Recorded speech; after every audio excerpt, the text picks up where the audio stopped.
Hello and welcome back to the deep dive. Today we are opening up the dashboard. And I don't mean the one in your car. I mean the one you stare at every Monday morning. If you're listening to this, you know exactly the ritual I am talking about.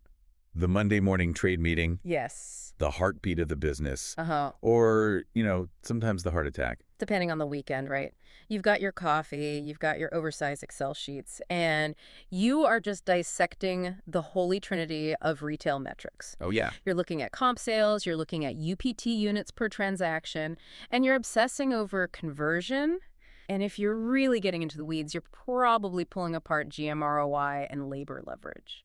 It's how we keep score. I don't- I mean, it's how every merchant, every planner, every VP of stores justifies their existence for the week. But here is the provocation for today's deep dive, and frankly, it's a bit of a challenge to that entire Monday morning ritual. We've been reading through a stack of research on retail operations and, well, next-gen training data, and the core argument is kind of unsettling. It suggests that all those numbers, comp, margin, conversion, are effectively an autopsy.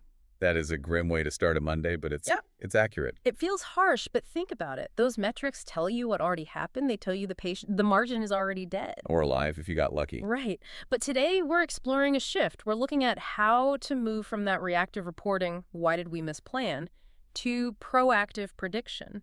And we're doing it using what might be the most undervalued asset in your P&L.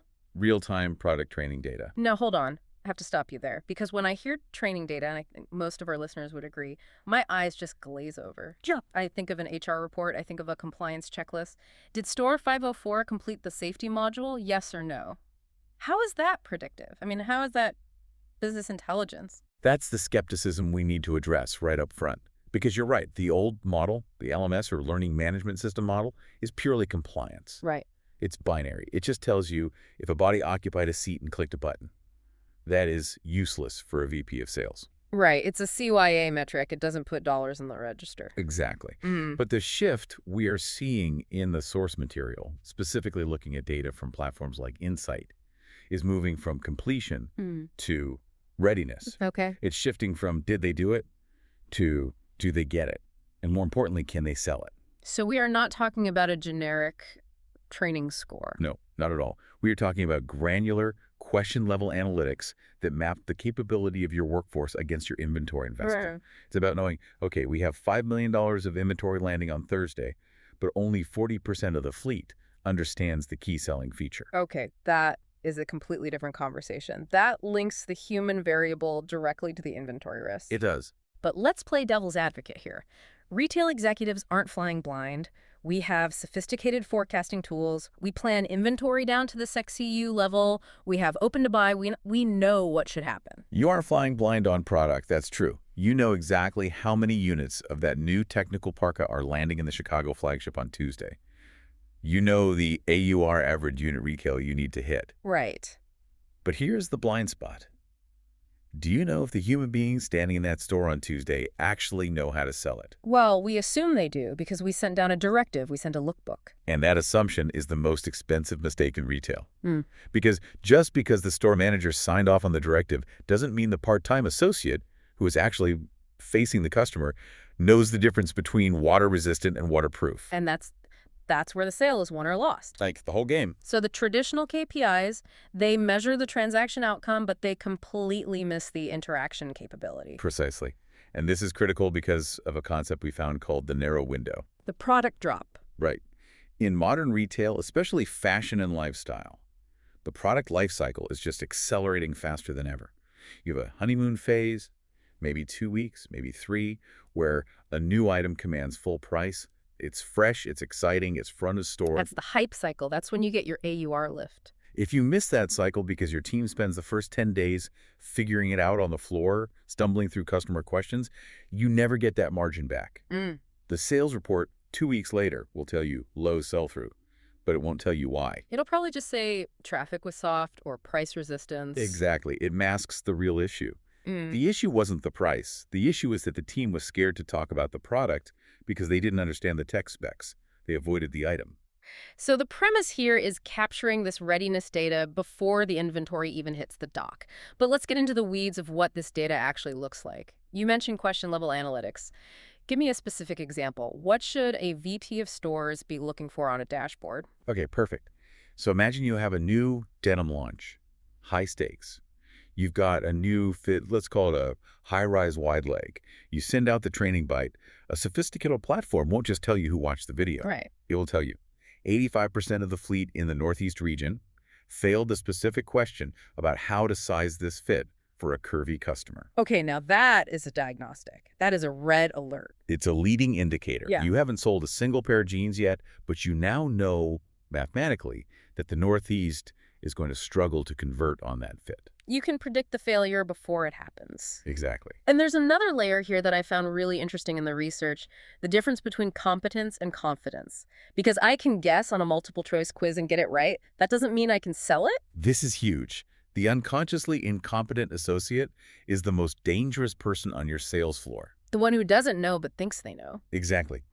The associate who confidently tells a customer, yes, you can machine wash this raw silk blouse. Oh, disaster. Returns, bad reviews, brand damage. Exactly. So modern platforms are measuring confidence, asking the associate, how sure are you? Or even measuring the speed of response. If they take 45 seconds to answer a simple feature question, they don't know it. They're guessing. They're hunting for the answer. And you can't hunt for an answer when a customer is standing in front of you waiting. Correct.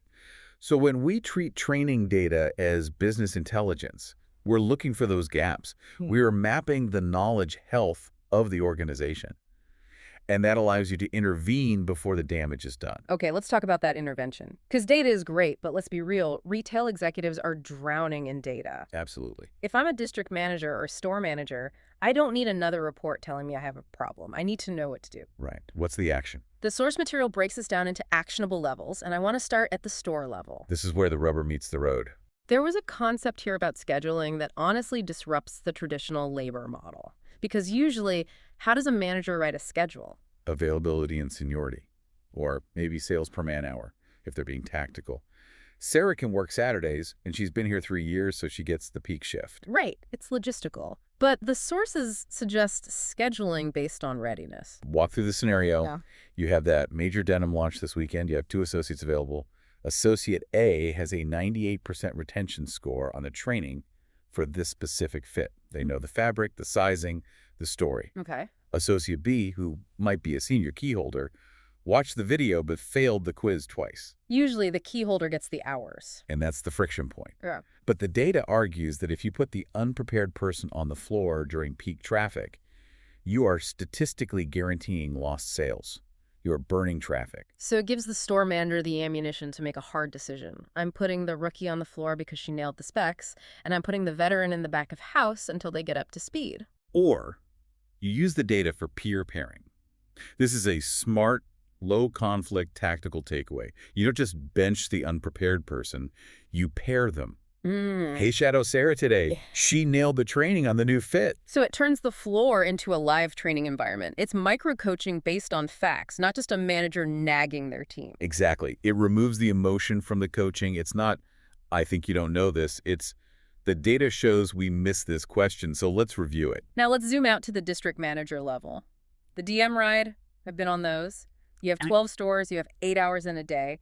You usually go to the store that is burning down the one missing plan by 20%. The firefighter approach. You go where the heat is. Or you go to the flagship because the RVP is coming next week and the visuals need to be perfect. The source suggests a pivot.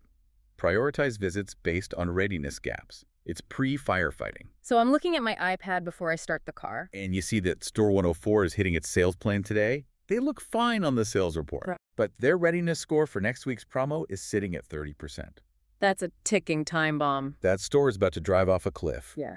If the DM visits now, they can fix the knowledge gap before the inventory lands.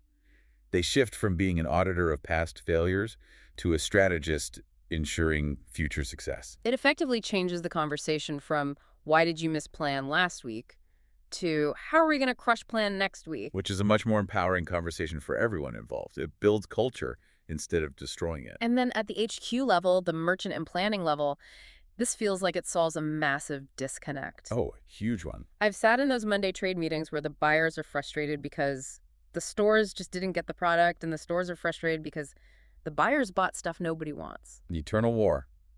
Bad product versus bad execution. How does this data broker a peace treaty? It removes the anecdote. It removes the opinion. If a product fails, you can look at the data. If the readiness score was 95%, meaning the team knew exactly how to sell it, they were confident, they were ready, and it still didn't sell. And it's a product problem. The buyers got it wrong. The fit was off. The price was too high. The trend is dead.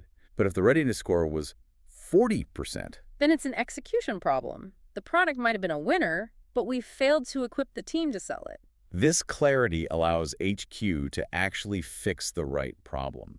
You aren't adjusting the buy if the problem is training, and you aren't retraining the staff if the problem is the fit. That brings us to the bottom line impact. We teased the 15% markdown reduction earlier. I want to really drill into this because in retail, where net margins can be single digits, saving 15% on markdowns is not just a nice to have, it's transformative. It's the difference between a bonus and a layoff in some years. Yeah. It's that significant. But I have to be the skeptic again. Retail is noisy. You have weather, you have competitor promos, you have macroeconomic factors. How can we confidently attribute that saving to training?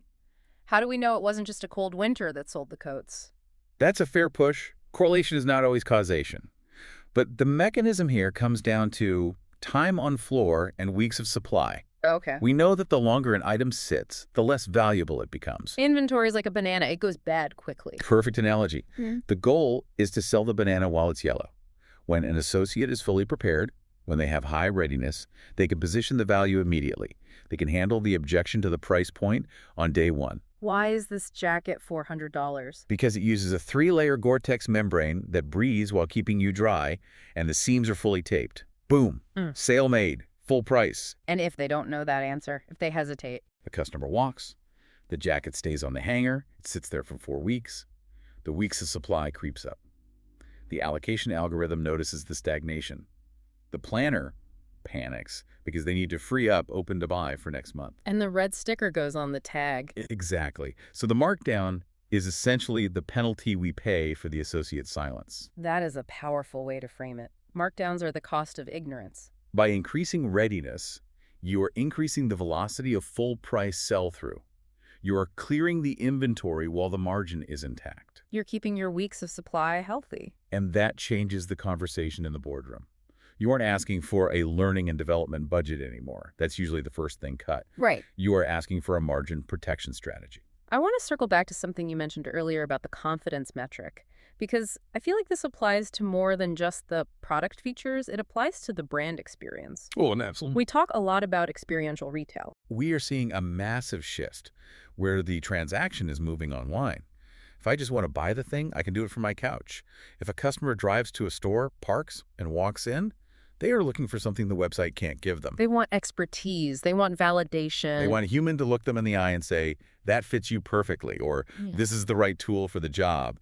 You cannot automate that confidence, but you can train for it and you can measure it. And if your data shows that your team lacks that confidence, you are effectively paying rent on a warehouse, not running a store. Exactly. You're just a fulfillment center with better lighting. So let's recap the journey here. We've moved from the rearview mirror of comp sales and UPT to the forward-facing windshield of readiness and capability.